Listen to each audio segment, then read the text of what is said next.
지금 세계는 보이지 않는 전쟁 중입니다. 미국은 불가능하다고 선언했고, 일본은 이론상 불안정하다며 조소했습니다. 그러나 대한민국은 그 이론을 현실로 바꾸고 현실을 세계 표준으로 만들었죠. 세계 최대 기업의 CEO는 말했습니다. 우린 한국 없이는 아무것도 못 만든다. 상대의 숨통을 끊을 단 하나의 기술, 그리고 위기 앞에서도 무너지지 않는 강철 같은 담대함. 그것이 바로 승리의 유일한 조건이었습니다. 백악관은 방위비라는 낡은 무기로 동맹을 위협했지만 진짜 승패는 그들이 무시했던 기술의 전장에서 이미 결정나고 있었습니다. 외교의 언어를 기술로 말하는 나라. 그 나라는 바로 대한민국입니다. 지금부터 그 놀라운 현장 속으로 들어가 보시죠. 미국에서 날아온 충격적인 이야기. 바로 시작합니다. 그리고 지금 어디에서 시청하고 계신지 댓글로 남겨주세요. 여러분의 이야기도 듣고 싶습니다. 그 전에 잠깐 1초 만에 누를 수 있는 좋아요 버튼을 꾹 눌러주시면 영상 제작에 큰 힘이 됩니다. 그럼 바로 사연 시작하겠습니다. 안녕하세요. 저는 찰스 워커라고 합니다. 미합 중국 상무부에서 오랫동안 기술 안보를 분석해왔고 주된 임무는 미국의 기술 패권에 위협이 될 만한 요소들을 미리 찾아내며 그 싹을 자르는 것이었죠. 그런 제 전문 분야 때문에 저는 누구보다 냉정하고 객관적인 시각을 유지해야만 했습니다. 감정에 휘둘리지 않고 오직 데이터와 팩트, 그리고 국익이라는 세 가지 기준으로만 세상을 판단해왔으며 한국이라는 나라에 대해서도 마찬가지였습니다. 저에게 한국은 그저 성공적인 동맹국이라는 한 문장으로 정리되는 대상이었어요. 한때는 세계 최빈국이었지만 미국의 도움으로 놀라운 경제 성장을 이뤄냈고 지금은 미국의 전략 안에서 충실한 동반자 역할을 하는 나라, 딱 그 정도의 인식이었죠. 하지만 그날 워싱턴 전체를 뒤흔든 충격적인 소식이 터져나오기 전까지는 말입니다. 13조 원, 제 귀를 의심했습니다. 미국이 한국에 요구한 새로운 방위비 분담금 액수였는데 지금 내고 있는 1조 원 남짓한 돈의 10배가 넘는 그야말로 상상조차 할 수 없는 돈이었습니다. 저는 순간적으로 계산부터 했어요. 국내 총생산 대비 국방비 지출 비율을 말입니다. 한국은 이미 나토 회원국들에게 권장하는 2%를 훌쩍 넘어 2.8%를 쓰고 있었습니다. 독일이 1.5%, 일본이 1.3%를 쓰는 것과 비교하면 이미 세계 최고 수준으로 동맹의 의무를 다하고 있었던 겁니다. 그런데 거기서 10배를 더 내라는 요구는 이건 동맹에 대한 요구가 아니었습니다. 사실상 항복 문서에 도장을 찍으라는 협박이나 다름없었죠. 백악관에서 흘러나온 이야기는 더욱 경악스러웠는데 만약 한국이 이 요구를 받아들이지 않는다면 주한미군 철수까지도 고려할 수 있다는 것이었습니다. 워싱턴의 공기는 차갑게 얼어붙었습니다. 언론들은 연일 한미동맹이 끝났다는 기사를 쏟아냈고 의회에서는 격한 토론이 벌어졌어요. 모두가 한국이 결국 또 고개를 숙일 것이라고 예상했습니다. 언제나 그랬던 것처럼 말입니다. 저 역시 그렇게 생각했습니다.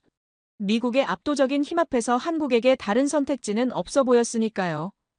그리고 바로 그때 저의 상사인 마이클스 국장이 저를 호출했습니다. 마이클스 국장의 사무실은 늘 서늘한 긴장감이 감돌았는데 그날은 유독 더 무겁게 느껴졌어요. 마이클스 국장은 저에게 새로운 임무를 부여했습니다. 한국이 미국의 요구를 거부하고 독자 노선을 선택할 경우 미국의 기술 공급망과 경제에 어떤 위험을 초래할지 분석해서 보고서를 작성하라는 것이었습니다. 사실상 한국이 버틸 힘이 없다는 것을 증명해 내라는 지시나 마찬가지였어요. 저는 알겠다고 대답하고 자리로 돌아와 조사를 시작했습니다. 한국의 반도체, 자동차, 배터리 산업이 미국에 얼마나 깊숙이 얽혀 있는지를 보여주는 데이터를 하나하나 모았습니다. 미국의 기술과 부품이 없다면 한국의 주력 산업은 일주일도 버티지 못하고 멈춰 설 것이라는 결론은 너무나도 뻔해 보였어요. 보고서의 방향을 그렇게 잡아나가던 바로 다음 날 아침이었습니다. 외신 속보 하나가 제 모니터에 떠올랐는데 그건 제 분석가 인생을 통틀어 가장 이해할 수 없는 가장 기묘한 소식이었습니다. 한국 정부가 미국의 방위비 요구에 대한 공식 답변을 내놓았다는 뉴스였어요. 그런데 그 내용은 돈에 대한 이야기가 아니었습니다. 한국은 미국에 역으로 요구했습니다. 한미 원자력 협정을 개정해서 사용 후 핵연료 재처리 기술에 대한 권한을 넘기라고 말입니다. 저는 잠시 숨을 쉴 수가 없었습니다. 방위비 달라는 소리에 핵기술을 내놓으라니 이건 대체 무슨 전략인지 도무지 이해할 수가 없었죠.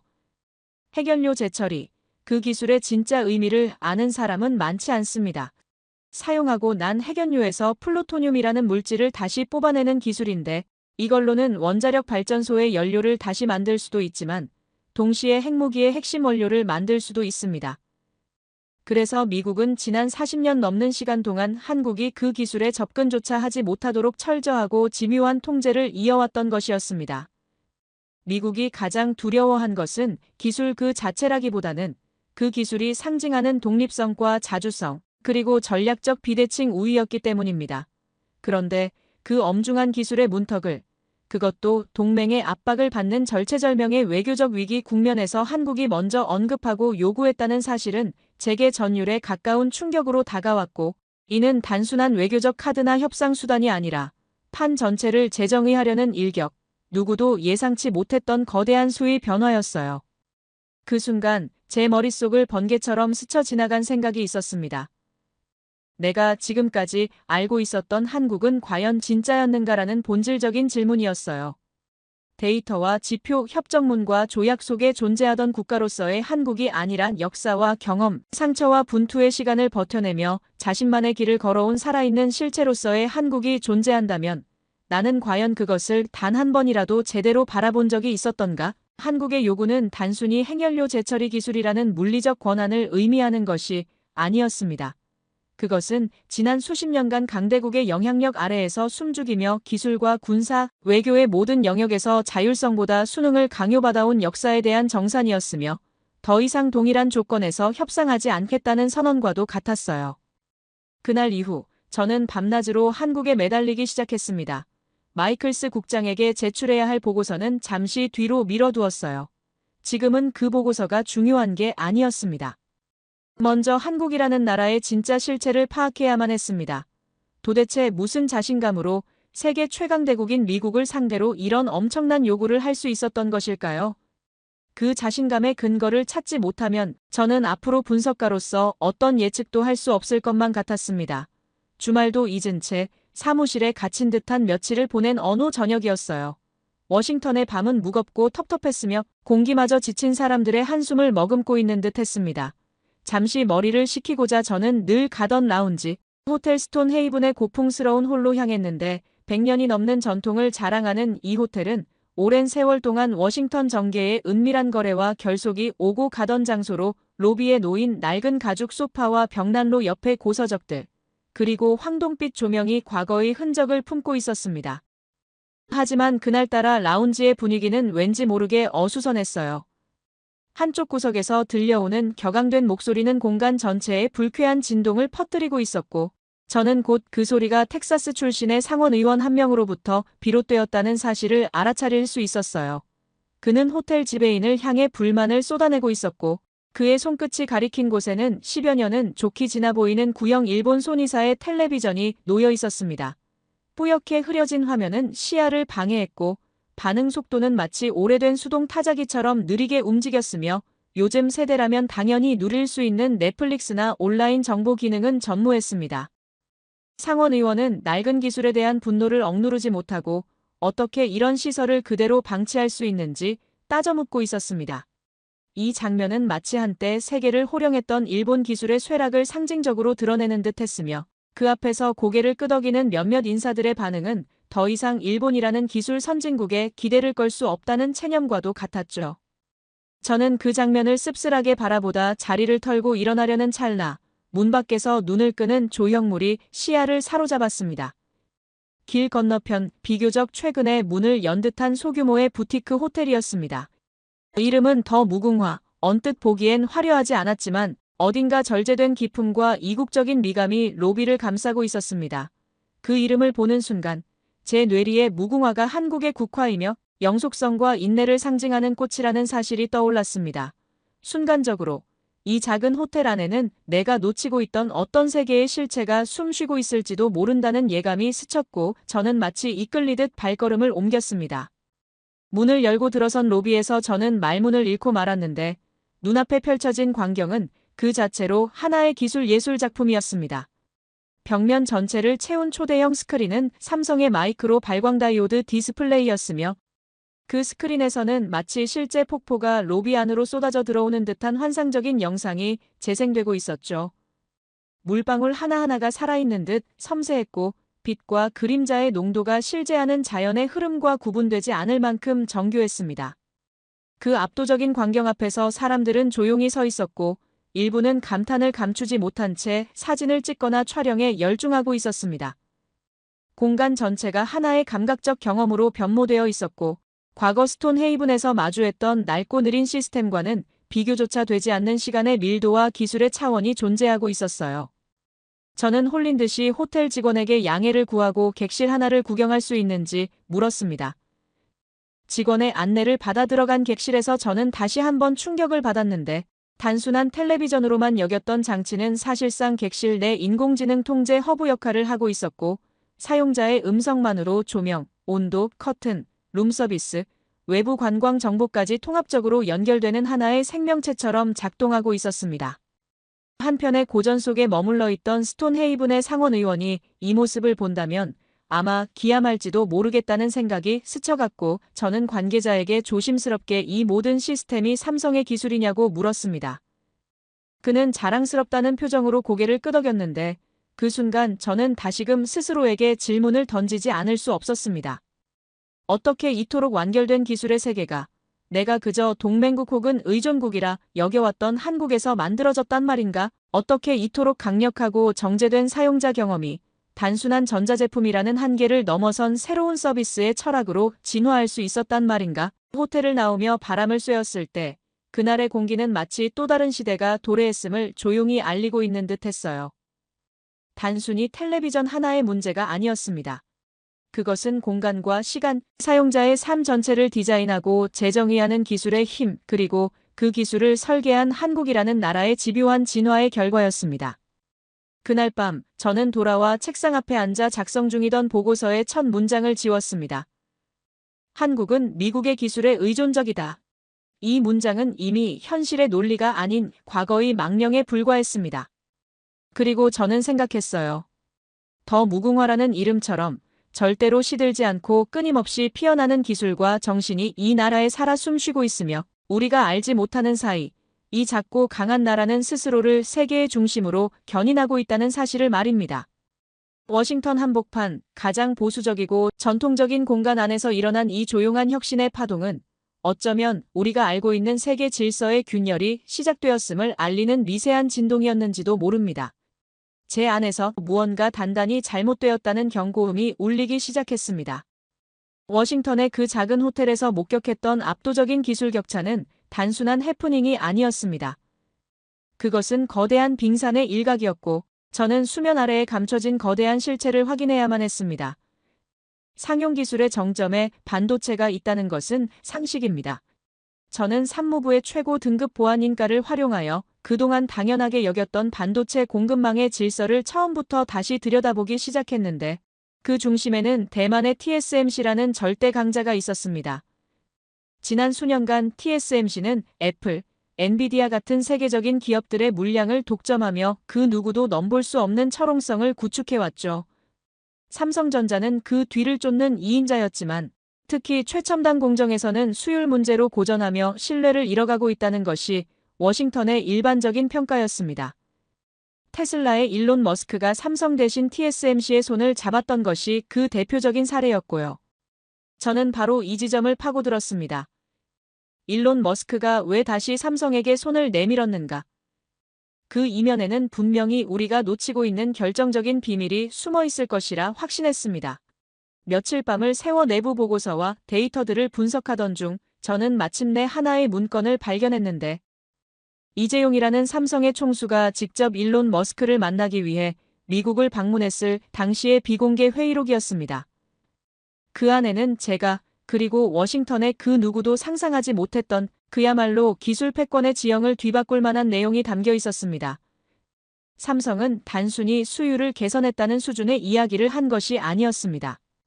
아예 게임의 규칙 자체를 바꾸는 새로운 기술을 제시했던 겁니다. 게이트 올 어라운드, 이른바 GAA라는 현존하는 가장 진보된 이 나노 공정 기술이었습니다. 이것은 기존의 기술을 일부 개선하는 수준을 넘어선 완전히 새로운 차원의 기술적 변곡점이었습니다. TSMC조차 아직 안정적인 도입을 장담하지 못하는 그야말로 미래 기술의 청사진이었죠. 일론 머스크는 바로 그 미래에 투자하기로 결정했던 겁니다. 가격이나 안정성 같은 현재의 가치가 아니라 자율주행과 인공지능이라는 테슬라의 꿈을 실현시켜줄 유일한 기술을 선택한 것이었습니다. 그 파트너로 삼성을, 오직 삼성만을 지목한 것이었죠. 저는 온몸에 전율이 흐르는 것을 느꼈습니다. 이것은 2인자의 반격이 아니었습니다. 새로운 시대의 개막을 알리는 선전포고였습니다. 워싱턴의 전문가들이 삼성을 그저 TSMC에 대한 정도로 폄하하고 있을 때 한국은 이미 저 멀리 앞서 나가 다음 시대의 판을 짜고 있었던 겁니다. 제가 경악한 것은 그 다음 문장이었습니다. 일론 머스크는 자신의 소셜미디어를 통해 이번 계약 규모는 시작에 불과하면 실제 생산량은 수배에 달할 것이라고 공언했습니다. 최소 보장 금액만으로도 역대 최대 규모인데 그조차 최소치라는 자신감, 그것은 삼성의 기술력에 대한 일론 머스크의 절대적인 신뢰를 보여주는 증거였어요. 저는 창밖으로 보이는 워싱턴의 야경을 바라보며 깊은 생각에 잠겼습니다. 미국이 그토록 지키려 했던 기술 패권의 균형추가 우리가 모르는 사이에 이미 한국으로 기울고 있었던 겁니다. 반도체에서 받은 충격은 저를 완전히 다른 방향으로 이끌었습니다. 상용 기술과 핵심 원천 기술에서 이 정도의 역량을 가진 나라라면 가장 극비리에 붙여지는 군사 기술은 과연 어느 수준일까? 저는 곧바로 국방부와 중앙정보국의 데이터베이스에 접속하기 시작했습니다. 제 전문 분야는 아니었지만 기술 안보라는 큰 틀에서 군사 기술은 반드시 확인해야 할 마지막 퍼즐 조각이었습니다. 그리고 제가 마주한 데이터들은 저의 굳어있던 머리를 거대한 망치로 내리치는 듯한 충격을 안겨주었습니다. 글로벌 파이어파워, 전 세계 국가들의 군사력을 종합적으로 평가하는 이 지표에서 한국은 세계 5위를 기록하고 있었습니다. 미국, 러시아, 중국, 인도 바로 다음이었습니다. 한때는 원조를 받지 않으면 나라를 지킬 수 없었던 나라가 이제는 영국, 프랑스, 독일, 일본 같은 전통적인 군사 강국들을 모두 발 아래에 두고 있었던 겁니다. 저는 믿을 수가 없어서 세부 항목들을 하나하나 뜯어보기 시작했습니다. 그리고 그 내용들은 더욱 경이로웠습니다. K9 자주포, 이 한국산 명품 무기는 이미 유럽 시장을 석권하고 있었습니다. 포탄 한 발의 오차 범위까지 계산하는 정밀한 기술력과 압도적인 화력 앞에 독일과 프랑스의 자존심은 여지없이 무너져 내리고 있었죠. 폴란드가 무려 600대 이상을 주문했다는 기록을 보았을 때 저는 이것이 단순한 무기 판매가 아니라 유럽의 안보 지형 자체를 한국의 기술력에 의존하기 시작했다는 신호임을 깨달았습니다. 하늘의 상황은 더욱 극적이었습니다. 한국형 전투기 KF-21, 한국이 독자적인 기술로 개발한 전투기는 미국의 기술 통제에서 벗어나 진정한 기술 주권을 확보했다는 상징과도 같았습니다. 미국이 팔아주지 않으면 전투기 한 대 띄울 수 없었던 나라가 이제는 스스로 전투기를 만들어 다른 나라에 수출하는 나라로 변해 있었던 겁니다. 그리고 마침내 저는 가장 충격적인 자료 한국의 미사일 개발 현황을 열어보았습니다. 현무, 그 이름만으로도 묵직한 위압감이 느껴지는 이 탄도 미사일의 사거리를 확인하는 순간 저는 자리에서 벌떡 일어날 수밖에 없었습니다. 800km, 1500km. 저는 보안 단말기의 지도 위에 그 사거리를 그려보았습니다. 중국의 베이징과 상하이는 물론 러시아의 블라디보스토크까지 동아시아의 주요 전략 거점들이 모두 그 사정권 안에 들어와 있었습니다. 이것은 방어용 무기가 아니었습니다. 누구도 한국을 함부로 건드릴 수 없게 만드는 강력한 전략적 억제력이었습니다. 그 순간 마치 잘게 흩어져 있던 수많은 조각들이 정확히 맞물리는 퍼즐처럼 저는 하나의 명확한 구조를 인식하게 되었습니다. 한국이 왜 그 예민한 방위비 협상 테이블 위에 핵연료 재처리 기술이라는 고도의 전략 카드를 올려놓았는지, 그 숨겨진 의도가 단번에 명확해졌던 것입니다. 그것은 결코 허세도 아니었고 추상적인 외교 수사 역시 아니었습니다. 오히려 그것은 정밀하게 계산된 전략적 선언이었으며 동시에 자기 방어와 자율성을 향한 주권 국가의 조용한 반격이었습니다. 수십 년 동안 미국의 영향력 아래에서 동맹국이라는 이름으로 일정 부분의 기술과 외교적 권한을 양보해왔던 국가가 이제는 스스로의 검과 방패를 손에 쥔 채 더 이상 타인의 승인이나 인정을 기다리지 않겠다는 단호한 태도를 보인 것입니다. 그 변화의 본질은 단순한 요구나 반항이 아닌 역사적 전환이었습니다. 저는 문득 깨달았습니다. 이 모든 흐름은 한국이 오랜 시간에 걸쳐 조용히 준비하고 축적해온 결과였으며 지금 이 순간에 이르러 그 진짜 힘이 수면 위로 드러나기 시작한 것뿐이라는 사실을 말입니다. 저는 더 이상 시간을 지체할 수 없었습니다. 서둘러 보고서 작성을 시작하였고 그 보고서는 마이클스 국장이 원했던 방향과는 정반대의 내용을 담게 되었습니다. 아니, 그것은 단순한 보고서나 데이터의 나열이 아니었습니다. 그동안 워싱턴이 일부러 외면해 온 진실에 대한 증언이었고 동시에 이제 더 이상 회피할 수 없는 현실을 정면으로 직시하라는 정책적 경고장이자 전략적 진단서였습니다. 보고서의 서두에는 이러한 문장을 넣었습니다. 한국에 대한 과도한 방위비 요구와 기술 통제는 더 이상 유효한 전략이 될 수 없다. 그 문장은 이 보고서의 모든 방향성과 핵심을 응축한 선언이었습니다. 저는 이어서 한국 반도체 기술이 미국의 핵심 산업에 얼마나 광범위하게 침투해 있는지를 구체적인 수치와 도표로 증명하였습니다. 단순한 부품 공급이 아닌 전체 생태계와 시스템의 근간을 이루고 있는 기술 의존성을 드러냈으며 미국이 관세라는 낡은 무기를 다시 꺼내든다면 그 타격은 한국의 산업이 아닌 오히려 미국 자국의 스마트폰, 데이터 센터, 전기차 생산 라인 등 핵심 인프라가 먼저 붕괴될 것임을 분명히 했습니다. 하지만 그보다 더 민감하고도 결정적인 부분은 따로 있었습니다. 저는 보고서 후반부에 만약 미국이 주한미군 철수라는 전통적 압박 카드를 다시 테이블 위에 올려놓을 경우 그것이 더 이상 과거처럼 협상력을 높이는 수단으로 작용하지 않을 것이라고 분석하였습니다. 이제의 한국은 과거처럼 미군의 존재만으로 안보를 의존하는 국가가 아닙니다. 이미 자력으로 위기를 억제할 수 있는 전략적 수단을 체계적으로 확보해온 국가, 누구의 도움 없이도 스스로를 방어하고 동시에 지역 전체의 균형을 주도할 수 있는 동북아시아의 전략적 축이 되어 있었던 것입니다. 그리하여 보고서는 한 문장으로 수렴되었습니다. 만약 미국이 한국을 끝내 밀어붙인다면 한국은 더 이상 과거처럼 미국의 해구산 안에만 머무르지 않을 것이다. 그리고 그 결론은 자명했습니다. 이미 세계 최고 수준의 원자력 기술과 독자적인 미사일 능력을 확보한 한국에게 독자적인 핵무장이라는 선택지는 더 이상 상상 속의 이야기가 아니라는 것이 제 결론이었어요. 다음 날 아침, 저는 말없이 손에 쥔 보고서를 가슴에 안은 채 마이클스 국장의 사무실로 향했어요. 문을 열고 들어섰을 때 사무실 안은 늘 그랬듯 정제된 공기와 냉철한 기류로 가득 차 있었으며 탁자 위에는 어김없이 정렬된 보고서들과 서류들이 놓여 있었습니다. 마이클스 국장은 무표정한 얼굴로 제게 손짓했고 저는 준비해온 보고서를 조심스럽게 그의 책상 위에 올려두었는데 첫 페이지를 펼치는 순간 저는 눈을 감지 못한 채 그의 얼굴 표정을 주의 깊게 살펴보았습니다. 처음 몇 장을 넘기는 동안 그의 얼굴에는 별다른 변화가 없었어요.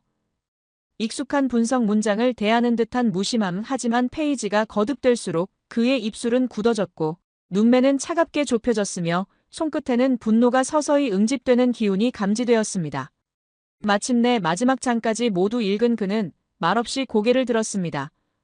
한동안 정적만이 흐르는 가운데 그는 눈길조차 돌리지 않은 채 제 존재를 뚫어지게 바라보았어요.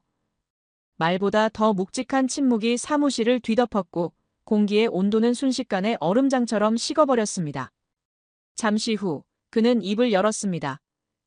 그의 목소리는 억눌린 분노로 덧칠된 채 이 보고서는 분석이 아니라 이탈에 가깝다고 평가했고 더 나아가 저의 전문성과 판단력, 나아가 미국에 대한 충성심마저 의심의 눈초리로 들여다보았습니다.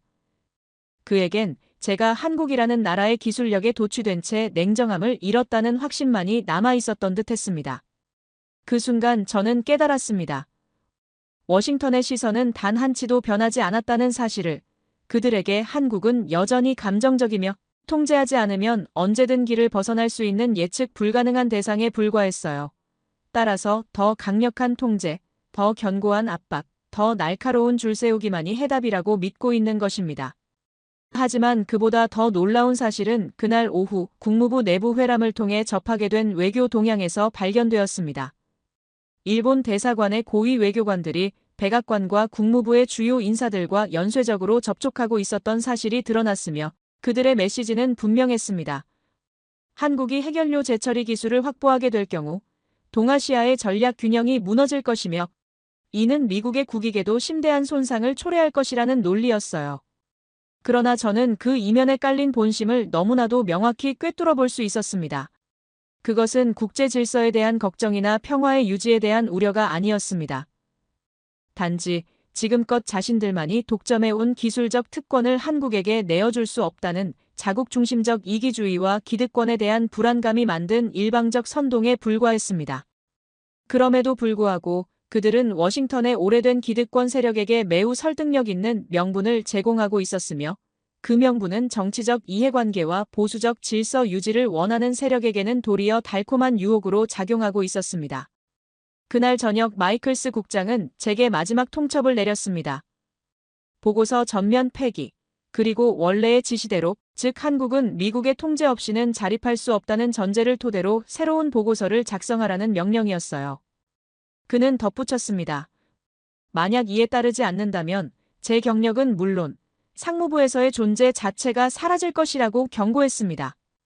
저는 그 자리에서 한마디도 할 수 없었습니다.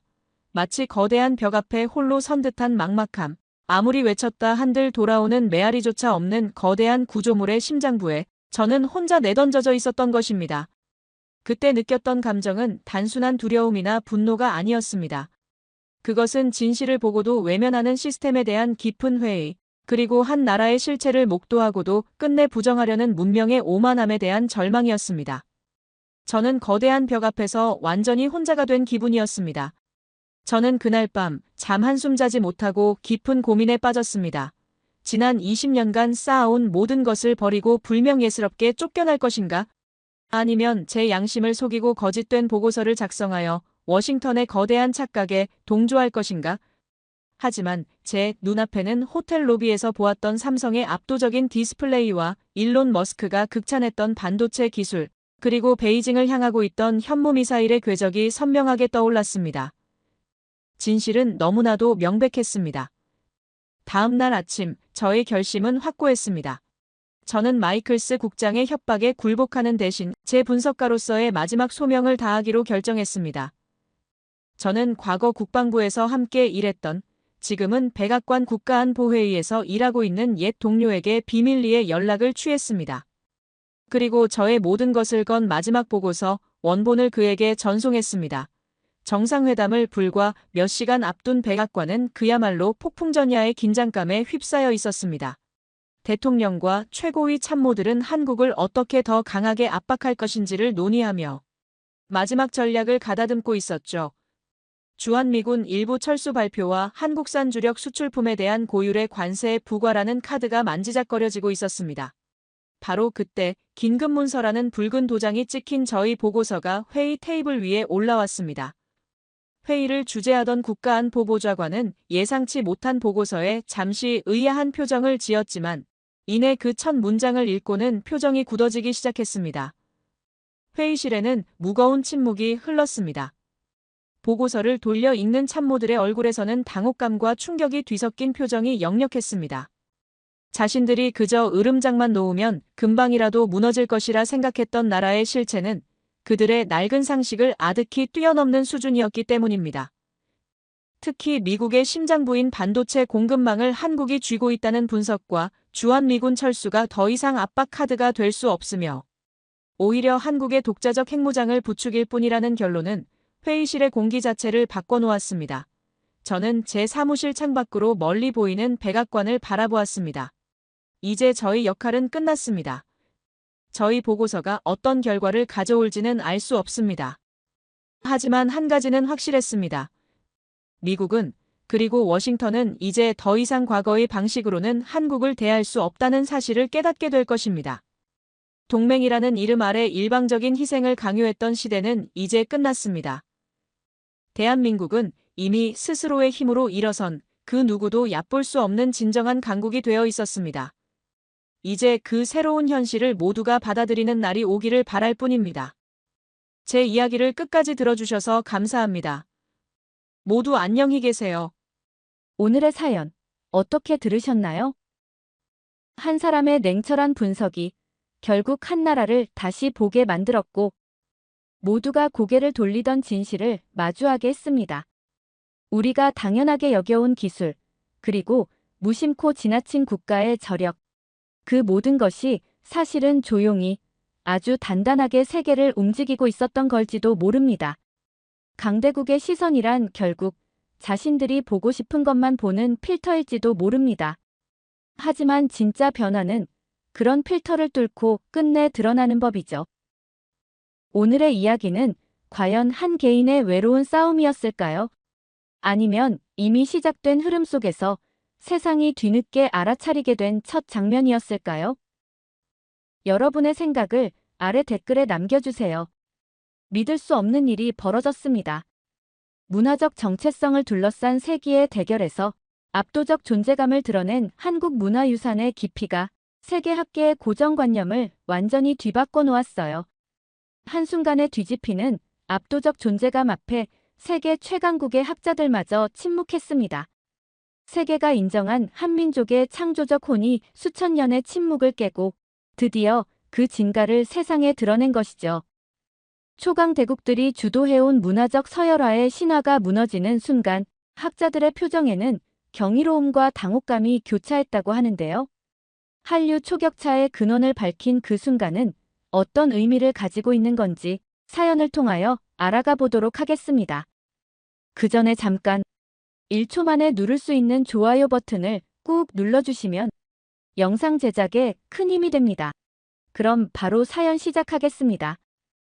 안녕하세요. 저는 스탠퍼드 대학교 동아시아 역사학과 브레이스 교수라고 합니다. 미국의 세계적 명문대에서 문명의 기원과 농경 문화가 국가 발전에 미치는 영향을 연구해왔어요. 특히 실리콘밸리의 혁신 정신이 깃든 스탠퍼드에서 저는 강대국의 흥망성쇠를 결정짓는 문화적 힘을 파헤치는 일에 제 열정을 쏟아왔습니다. 동아시아 지역이 지금처럼 세계 경제의 중심축으로 부상하리라고 누가 예상했을까요? 그 충격적인 성장 비결에 대한 제 오랜 의문이 이번 뉴욕 국제농업문화 컨퍼런스에서 마침내 풀릴 것 같습니다. 시간을 거슬러 한국과의 인연을 먼저 말씀드리고 싶은데요.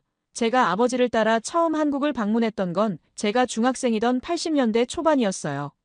아버지는 미국 건설회사의 주재원으로 파견되어 서울에서 첨단 건물들을 세우는 프로젝트를 진행하셨죠. 우리 가족은 미국에서는 상상할 수 없는 각종 혜택을 받았어요. 최고급 아파트와 자동차는 물론 저는 외국인 학교에 다닐 기회까지 얻었습니다. 하지만 그런 물질적 조건보다 더 인상적이었던 건 한국 사람들의 눈빛이었어요. 전쟁의 폐허에서 벗어나 앞다투어 경제 강국으로 도약하려는 한국의 에너지는 말로 표현할 수 없을 정도로 강렬했습니다. 아버지를 따라 지방의 건설 현장들을 방문할 때마다 저는 새로운 충격을 받았어요. 초가 지붕이 현대식 슬레이트로 바뀌고 좁은 시골길이 넓은 도로로 변모해가는 과정을 직접 목격했죠. 한국 사람들이 새마을 운동이라고 부르던 이 놀라운 변화의 중심에는 할 수 있다는 강한 믿음이 있었습니다. 마을 사람들이 함께 모여 새마을 노래를 부르며 마을길을 닦고 지붕을 고치는 모습은 마치 혁명 같았어요. 미국의 자부심 강한 청소년이었던 저는 처음에 이런 모습을 보고 의아했지만 점차 이것이 미국과는 다른 방식의 성장 전략임을 깨달았습니다. 한국인들에게 물어보니 새마을 운동과 경제 성장을 위해 온 국민이 한마음으로 힘을 모았고 그렇게 조금씩 발전해왔다고 했어요. 1970년 4월 22일 부산에서의 지방장관 회의 시 새마을 각국이라는 이름으로 박정희 대통령의 가치론적 신념과 평소의 정치사회 철학으로서의 새마을 운동이 재창되었지만 1980년대 이후에는 민간주도 체제로 전환했다고 합니다. 1980년 12월 1일 사단법인 새마을운동중앙본부가 창립했으며 같은 해 12월 13일자 법률 제3269호로 공포 시행된 새마을운동 조직 육성법이 제정되어 여전히 경제성장에 힘쓰고 있었죠. 그 기억이 저를 동아시아 문화사 연구의 길로 이끌었고 지금은 세계적 석학이 되어 다시 한국을 방문하게 됐습니다. 한 달 뒤 뉴욕에서 열리는 컨퍼런스에서 저는 동아시아 농경 문화의 독자성과 그 세계적 영향력에 대해 발표할 예정이에요. 호텔방에 앉아 발표 자료를 점검하며 저는 깊은 기대감에 사로잡혔습니다. 특히 한국의 농경 문화가 가진 독특한 흔적들을 정리하면서 어떤 반응이 나올지 궁금했어요. 세계 최강국 미국의 교수로서 저는 다른 나라들의 문화적 깊이를 인정하고 배우는 자세가 중요하다고 믿고 있습니다. 복잡한 지정학적 상황 속에서도 문화의 힘으로 놀라운 성장을 이룬 한국의 비밀을 보다 깊이 알고 싶었어요. 이번 한국 출장 때 국립중앙박물관을 방문할 예정인데 이곳이 한국의 정체성과 문화적 깊이를 이해하는 데 핵심적인 장소라고 들었어요. 세계적인 문화 강국으로 급부상한 한국의 맥박이 고스란히 담긴 이곳에서 어떤 발견을 하게 될지 평균 이상의 흥분을 느끼며 저는 갈 날만을 기다렸습니다. 컨퍼런스에서 맞닥뜨리게 될 다른 나라 학자들의 도발적인 주장들에 대한 완벽한 반박 자료를 준비하며 한국의 문화적 인프라가 얼마나 탄탄한지 보여줄 결정적 증거를 찾는 일이 무엇보다 중요했어요. 한때는 아시아의 변방으로 여겨지던 나라가 어떻게 세계 문화의 중심으로 우뚝 섰는지 그 의문을 파헤치는 여정이 본격적으로 시작될 거라 확신했어요. 뉴욕에서 컨퍼런스 준비를 하던 저는 한국국립중앙박물관에 대한 자료를 찾아보기 시작했습니다. 인터넷에서 찾은 정보들은 제 호기심을 자극했는데 영국 미술 전문지 아트 뉴스페이퍼의 최신 자료에 따르면 418만 명이 넘는 관람객 수로 세계 6번째로 많은 사람들이 찾는 박물관이라는 사실에 놀랐어요. 무엇보다 루브르나 대형 박물관처럼 다른 나라 문화재를 약탈해 전시한 것이 아니라 온전히 자국 문화재만으로 이룬 성과라는 점이 충격적이었습니다. 비행기에서도 박물관 자료를 읽으며 15시간의 긴 비행을 견뎠어요. 1909년 대한제국 시대의 제실박물관에서 시작해 일제강점기와 한국전쟁의 혼란을 거쳐 2005년 서울 용산에 새롭게 문을 연 현재의 모습까지 그 역사적 흐름이 한국의 질곡 많은 근현대사와 맞닿아 있었습니다. 특히 42만 점이 넘는 유물을 소장하고 있다는 점에서 그 규모에 감탄했어요. 선사시대부터 근현대까지 한국의 역사를 총망라하면서도 각 시대별 전시관을 체계적으로 구성했다는 설명에 더욱 기대가 커졌습니다. 인천공항에 도착해 비행의 피로가 몰려오는 순간에도 박물관에 대한 궁금증이 더 컸어요. 서울대학교 박현수 교수가 반갑게 저를 맞이했습니다. 택시로 이동하는 내내 박현수 교수는 국립중앙박물관의 특별함에 대해 열정적으로 설명했어요. 미국의 메트로폴리탄이나 영국의 대형 박물관이 유물의 수로 승부한다면 한국의 국립중앙박물관은 관람객의 경험질에 초점을 맞췄다는 점이 가장 큰 차이라고 했습니다. 박현수 교수의 설명으로 금동미륵 보살반 가사유상, 천마총 금관, 고려청자 같은 대표 유물들에 대한 기대가 더욱 커졌어요. 그 중에서도 금동미륵 보살 반가 사유상이 전시된 사유의 방에 대한 이야기는 제 상상력을 자극했습니다. 단 한 점의 유물을 위해 특별히 설계된 공간은 유물에 대한 설명을 길게 써놓는 대신 공간 자체가 관람객에게 사유의 의미를 직접 경험하게 한다는 접근법이 너무 신선했어요. 마치 잔소리보다 스스로 깨닫게 하는 교육 방식처럼 느껴졌습니다. 서울 시내를 지나며 창밖으로 펼쳐진 현대적인 빌딩들과 푸른 산이 어우러진 풍경은 80년대 제가 봤던 한국과는 전혀 달라 놀라웠어요.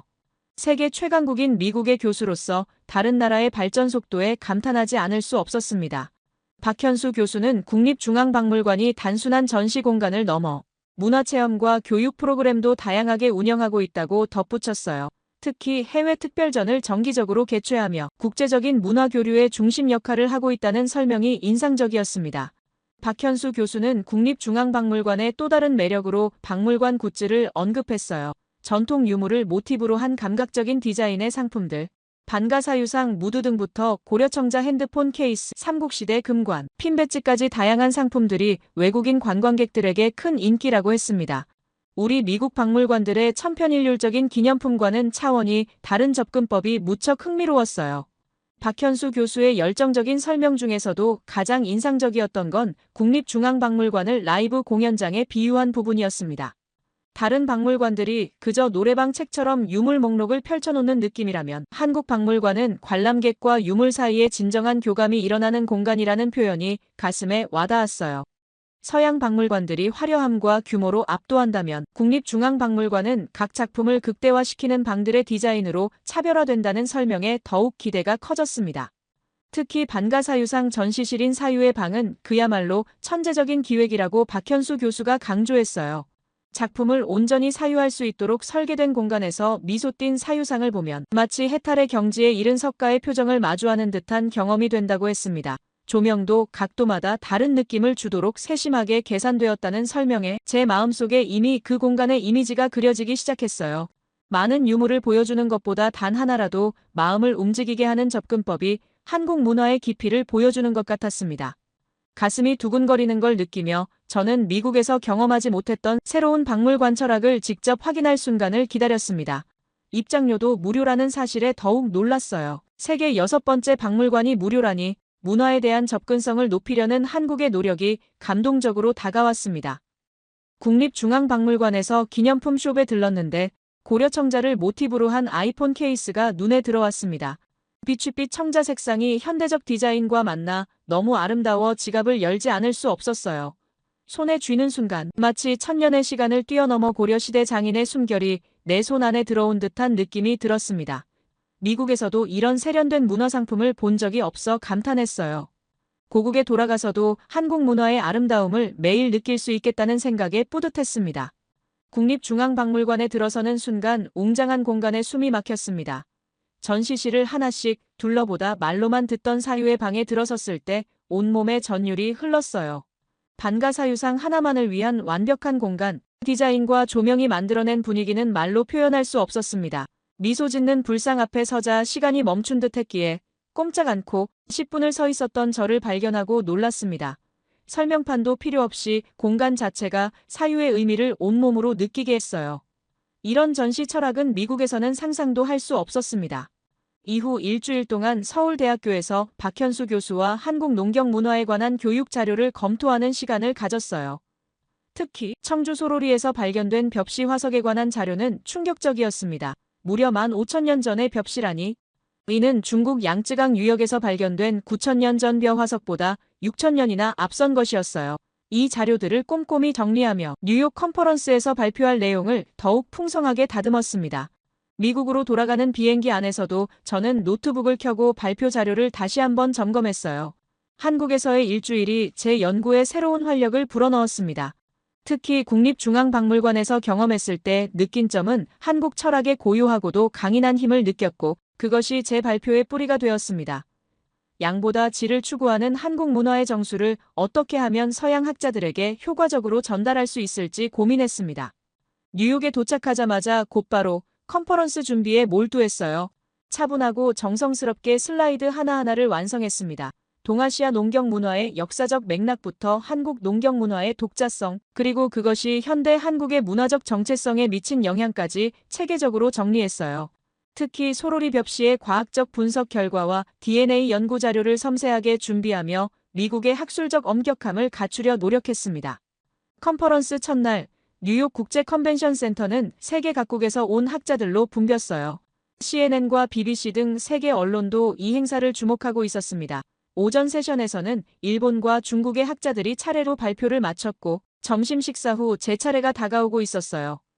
식사 시간에 우연히 중국 농업문화연구원의 유첸밍 교수와 같은 테이블에 앉게 되었습니다. 식사를 하며 유첸밍은 자신의 발표 내용에 대해 자랑스럽게 이야기했어요. 그런데 갑자기 그의 입에서 터무니없는 주장이 나오기 시작했습니다. 한국의 농경 문화는 모두 중국에서 전파된 것일 뿐이며 한국 고유의 농경 문화란 존재하지 않는다는 황당한 주장이었어요. 그 중에서도 한국의 소로리 벽시 연구 결과를 신뢰할 수 없다며 조롱하듯 말했습니다. 식탁 주변이 순식간에 싸늘해졌어요. 다른 학자들의 시선이 저희 쪽으로 쏠렸습니다. 유첸밍은 계속해서 한국 문화의 독자성을 부정하며 더 나아가 김치와 한복, 심지어 비빔밥까지도 모두 중국 문화의 변형이라고 주장했어요. 학술 컨퍼런스에서 이런 식의 근거 없는 발언이 나오다니 너무 황당했습니다. 가슴속에서 분노가 치밀어 올랐지만 겉으로는 최대한 침착함을 유지하려 노력했어요. 서양 학자로서 동아시아 문화 논쟁에 끼어드는 것이 조심스러웠지만 지난 일주일간 한국에서 보고 배운 것들이 머릿속을 스쳐 지나갔습니다. 특히 국립중앙박물관의 사유의 방에서 느꼈던 감동과 한국 문화의 깊이를 떠올리니 이대로 침묵할 수 없다는 생각이 들었어요. 유첸밍의 발언이 계속될수록 테이블에 앉은 다른 학자들의 불편한 기색이 역력했습니다. 일본 학자들조차 의아한 표정을 짓고 있었어요.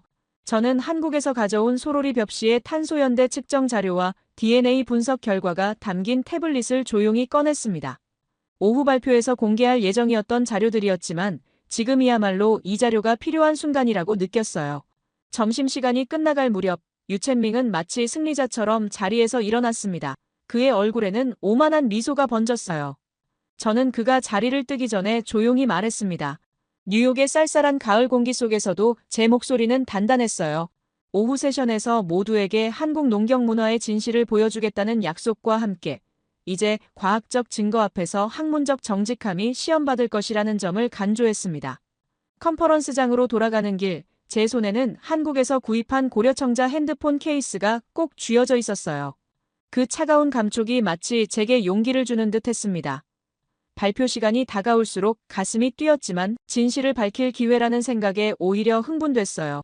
미국의 세계적 학자로서 한국 문화의 독자성과 깊이를 세계에 알릴 책임감을 느끼며 발표 자료를 마지막으로 점검했습니다.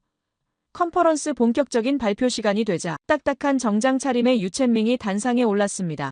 그는 부드러운 미소와 친절한 목소리로 청중들에게 인사했어요. 하지만 그 친절한 표정 뒤에 숨겨진 의도는 곧 드러났습니다. 유창한 영어로 동아시아 농경 문화의 역사를 설명하기 시작했지만 모든 내용이 중국 중심적 시각으로 왜곡되어 있었어요. 그는 화려한 슬라이드와 그럴듯한 통계 자료를 동원해 자신의 주장에 신뢰성을 더하려고 노력하는 모습이 보였습니다. 유첸밍은 중국 양쯔강 유역에서 발견된 9,000년 된 벼 화석을 증거로 내세우면서도 한국의 소로리 벽시에 대해서는 의도적으로 언급을 회피했습니다. 더 충격적인 건 이어진 발언이었어요. 한국의 농경 문화는 물론 전통 음식, 의복, 건축, 심지어 언어까지도 모두 중국 문화의 지방적 변형에 불과하다는 주장을 꺼내들었습니다.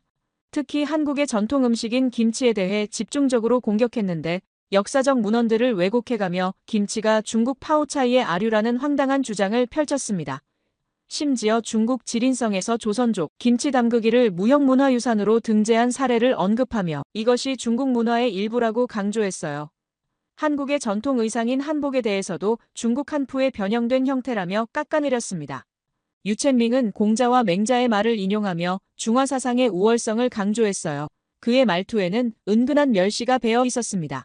한국, 일본, 베트남 등 동아시아 국가들은 모두 중국이라는 문화적 태양 주변을 도는 위성 국가들에 불과하다는 표현까지 썼어요. 현대 중국의 경제력과 인구를 언급하며 이러한 위계 질서는 앞으로도 변하지 않을 것이라는 섬뜩한 비유까지 덧붙였습니다. 화려한 레이저 포인터로 슬라이드를 가리키며 유첸밍은 계속해서 동아시아의 모든 문화적 성취를 중국의 업적으로 돌렸어요. 심지어 한글도 중국 한자의 영향을 받아 만들어진 단순화된 문자라며 폄하했습니다. 청중석에 앉은 서양 학자들 중 일부는 이런 주장에 고개를 끄덕이기도 했어요. 동아시아 역사에 대한 깊은 이해 없이 그럴듯한 발표에 현혹된 것이었습니다. 한국 대표단은 앞줄에 차분히 앉아 있었어요. 그들의 표정은 무표정 그 자체였습니다.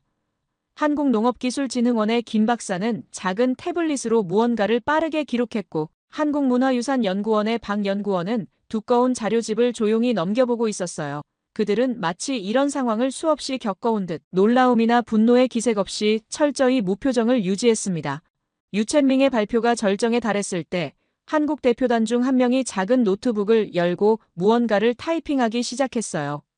그들은 서로 눈빛만 교환할 뿐 별다른 동요 없이 준비를 이어갔습니다. 마치 이런 도발에 대한 대응책을 이미 완벽하게 준비해 두었다는 듯한 침착함이었어요. 수년간 중국의 문화공정에 대응해온 전문가들답게 감정을 전혀 드러내지 않는 그들의 태도는 경이로워 보였습니다. 유첸밍의 발표가 거의 마무리될 무렵 한국 대표단 중 한 명이 조용히 일어나 회의장 뒤편으로 향했어요.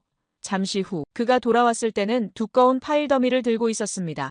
그 안에는 중국 측 주장을 반박할 수 있는 수백 장의 고고학적, 역사적, 유전학적 증거 자료가 체계적으로 정리되어 있었어요. 그들은 이미 이런 상황을 예상하고 완벽하게 준비해온 것이었습니다.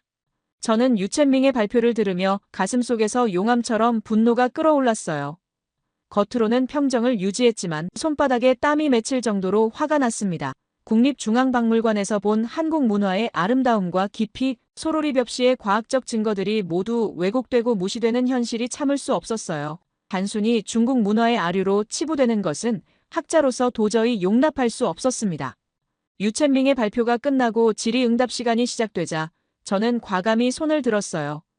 회의장의 조명이 제 얼굴을 비추는 순간 온몸에 전율이 흘렀습니다. 발언권을 얻자 천천히 자리에서 일어났어요.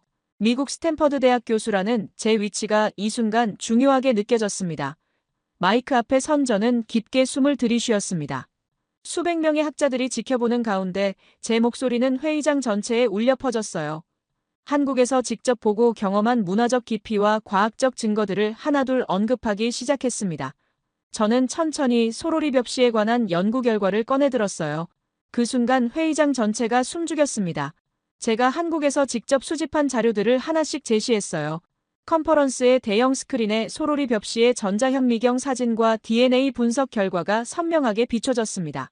최신 탄소연대 측정법으로 검증된 15,000년이라는 수치는 유첸밍의 9,000년 주장을 단번에 무력화했어요.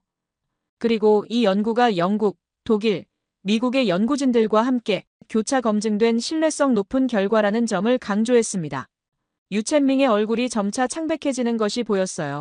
그는 허둥지둥 자료를 뒤적이며 반박할 지점을 찾으려 했지만 이미 때는 늦었습니다. 제 발표가 끝나자 저는 자연스럽게 한국농업기술진흥원의 김 박사에게 추가 설명을 부탁했어요. 마치 사전에 준비된 것처럼 완벽한 호흡이었습니다. 김 박사는 차분하게 단상으로 올라왔어요. 그의 손에는 두꺼운 자료집이 들려 있었습니다. 영어 발음도 원어민 발음이었는데 내용의 깊이조차도 압도적이었어요. 그는 소로리 벽시가 발견된 지질학적 맥락부터 발굴 과정, 보존 상태, 유전자 분석 결과까지 과학적 근거를 체계적으로 제시했습니다. 특히 전 세계 벼 품종의 진화 계통도를 펼쳐 보이며 한국의 벼가 품종학적으로 얼마나 독자적인 경로를 밟아왔는지 명확히 증명했어요. 그뿐만이 아니었습니다. 김 박사는 한국의 농경기술과 도구가 중국과는 완전히 다른 발전 과정을 거쳤다는 고고학적 증거들을 차례로 내놓았어요. 3,000년 전 한반도에서 사용된 농기구들이 중국의 것과 얼마나 다른지 비교 사진을 통해 보여주었습니다. 또한 한국 고유의 계단식 농사 기법이 지형적 특성에 맞게 독자적으로 발전했다는 점도 설득력 있게 설명했어요.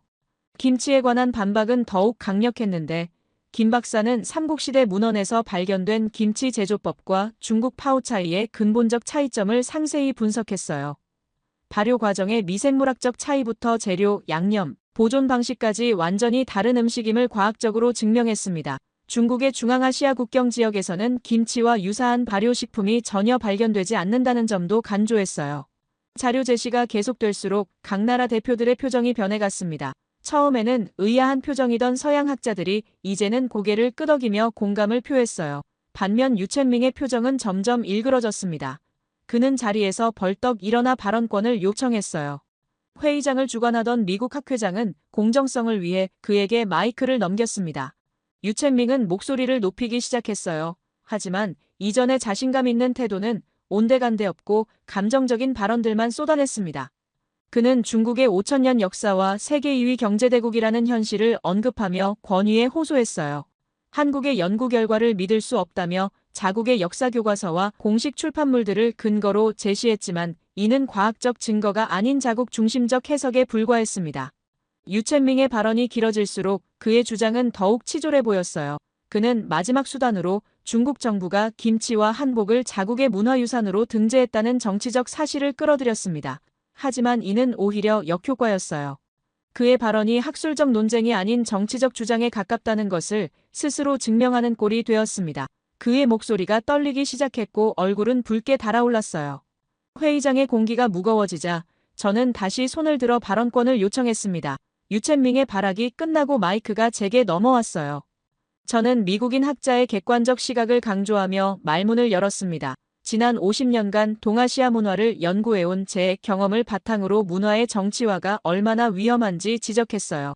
특히 바로 얼마 전 방문한 국립중앙박물관에서의 경험을 다시 언급했습니다. 제가 본 한국 문화의 깊이와 철학적 접근은 단순한 모방이나 전파로 설명할 수 없는 것이었어요. 특히 국립중앙박물관에 전시된 조선 백자의 다랑아리를 보는 순간 그 담백한 곡선 안에 담긴 공백의 미학, 절제의 철학이 관람객의 마음을 사로잡는데 제가 바라본 한국은 과시하지 않고 드러내지 않으며 오히려 비움을 통해 더 큰 세계를 상상하게 만듭니다.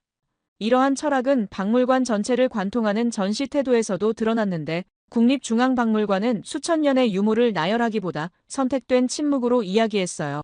하나하나의 전시는 단순한 전시물이 아닌 한국적 사유를 유도하는 장치로 작동합니다. 대형 박물관들이 역사의 양을 쌓는다면 한국은 그 틈 사이에서 깊이를 남기는데 보는 것이 아니라 느끼는 전시. 그것이 바로 한국의 방식이라고 생각해요. 미국의 세계적 박물관들도 배워야 할 점이라며 제 발언을 이어갔습니다. 컨퍼런스장의 공기가 점차 바뀌어 갔어요. 서양 학자들 사이에서 동의하는 듯한 고개 끄덕임이 늘어났습니다. 마지막으로 저는 문화적 우월주의와 정치적 의도가 학문의 객관성을 해친다는 점을 강조했어요. 진정한 학문의 발전은 서로의 독자성을 인정하고 존중할 때 가능하다는 말로 제 발언을 마무리했습니다. 유첸밍은 이제 완전히 고립된 모습이었어요. 그의 동료 중국 학자들조차 그와 거리를 두기 시작했습니다. 어떤 중국 학자는 소로리 벽시에 관한 자료를 더 자세히 보고 싶다며 한국 대표단에게 다가갔어요. 회의장의 분위기는 완전히 바뀌었고 한국 대표단의 표정에는 비로소 작은 미소가 번졌습니다. 과학적 증거와 문화적 진실 앞에서 오만함은 설 자리를 잃었어요. 이 모든 상황을 지켜보며 저는 국립중앙박물관에서 본 반가사유상의 미소를 떠올렸습니다. 감정적 대응 대신 진실과 증거로 승부하는 한국 대표단의 모습에서 진정한 문화적 자신감을 느낄 수 있었어요. 그리고 그것이야말로 제가 평생 추구해온 학문적 정직함과도 일치했습니다. 미국의 학자로서 저는 그날 진실의 편에 섰다는 자부심을 느꼈어요. 맨해튼의 고급 카페에서 저는 하버드와 예일에서 온 동료 교수들과 함께 커피를 마시며 최근 컨퍼런스 경험을 나누고 있었습니다. 그들은 유첸민과의 논쟁에서 제가 보여준 침착함을 칭찬했지만 제 관심사는 이미 다른 곳에 있었어요. 핸드폰을 꺼내 국립중앙박물관 웹사이트를 열며 저는 그들에게 한국 문화의 진정한 깊이에 대해 이야기하기 시작했습니다. 여러분, 제가 방문한 국립중앙박물관은 단순한 박물관이 아닌 문화적 혁명의 현장이었어요. 제 말에 동료 교수들이 호기심 어린 눈빛으로 다가왔습니다. 저는 핸드폰으로 박물관 굿즈숍 페이지를 보여주며 그들의 눈을 사로잡았어요. 특히 삼국시대 금관을 모티브로 한 핀배지 사진에 그들은 탄성을 내뱉었습니다. 고대 왕관의 정교한 디테일이 현대적 액세서리로 재탄생한 예술적 감각에 모두가 감탄했어요. 이건 신라의 미소라 불리는 얼굴무늬 수막새를 활용한 소스볼 세트예요. 핸드폰 화면을 넘기며 설명했습니다. 고대 기와의 미소 짓는 얼굴이 현대 식탁 위 실용품으로 변신한 모습에 동료 교수들의 눈이 휘둥그레졌어요. 한 명은 즉시 구매 링크를 물어볼 정도로 빠져들게 되었습니다. 하지만 최고의 반응은 반가사유상, 무드 등 사진을 보여줬을 때 나왔어요. 국보급 예술품의 은은한 조명 효과에 실내 분위기를 완전히 바꾸는 압도적 존재감이 느껴졌습니다. 미국 박물관들의 기념품 숍은 왜 이런 수준의 상품을 내놓지 못하는 걸까요? 하버드 동료가 진지하게 물었을 때 저는 그것이 단순한 상품 개발의 문제가 아니라 문화를 바라보는 근본적인 시각 차이에서 비롯된다고 설명했어요. 국립중앙박물관은 문화유산을 박제된 유물이 아닌 현대인의 일상과 자연스럽게 호흡하는 살아있는 자산으로 이해했기 때문이었습니다. 커피를 마시며 저는 국립중앙박물관이 이룩한 역사적 쾌거에 대해 동료 교수들에게 이야기해줬는데 세계 6번째 관람객 수를 기록하면서도 입장료가 완전 무료라는 점, 대형 박물관이나 루브르와 달리 오직 자국 문화재만으로 이런 성과를 이룩했다는 점이 동료들에게는 충격적인 사실이었습니다. 특히 전쟁과 식민 지배의 아픔을 겪으며 문화재 대부분을 잃었음에도 불구하고 이룬 성취라는 점에서 더욱 값진 것이었어요. 여러분은 K-팝이나 한국 영화의 세계적 성공을 우연이라고 생각하나요?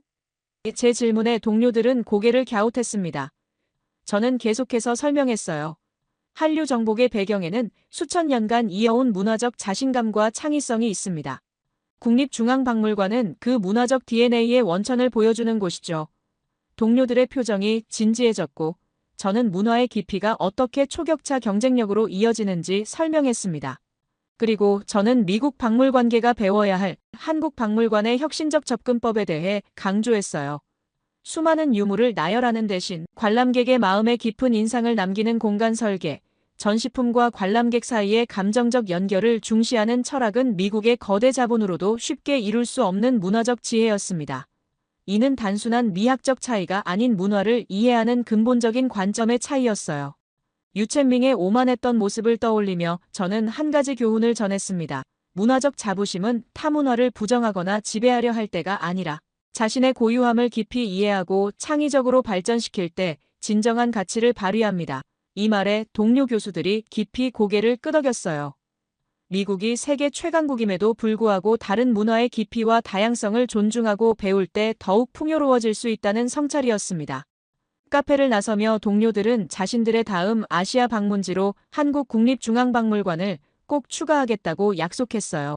우리는 문화적 편견 없이 세계 각국의 독창성을 인정하고 배우는 글로벌 학자로서의 소명을 다시 한번 되새겼습니다. 그리고 그 순간 저는 깨달았습니다. 한국 문화는 더 이상 지역적 호기심에 머무르지 않는다는 것을요. 국립중앙박물관은 단순한 전시 공간이 아니라 수천 년에 걸쳐 축적된 한국의 철학과 미학, 그리고 그 정제된 감각을 세계에 설득력 있게 전달하는 하나의 지적 플랫폼이었습니다. 절제 속의 품격, 비움 속의 깊이, 그리고 고요 속의 강인함, 이러한 한국만의 문화적 언어는 이제 국제학술의 장에서도 분명한 울림을 만들고 있습니다. 이것은 자만이 아니라 경험을 통해 확인된 사실이며 한국이 자부심을 가져도 될 근거 있는 자신감입니다. 제 이야기를 끝까지 들어주셔서 감사합니다. 모두 안녕히 계세요. 오늘의 사연 어떻게 들으셨나요? 미국과 중국이라는 세계 강대국 사이에서 우리 문화의 정체성이 빛을 발한 순간이었습니다. 조상님들이 만들어낸 역사적 쾌거는 단순한 학술적 승리를 넘어 문화적 자부심의 순간이었죠.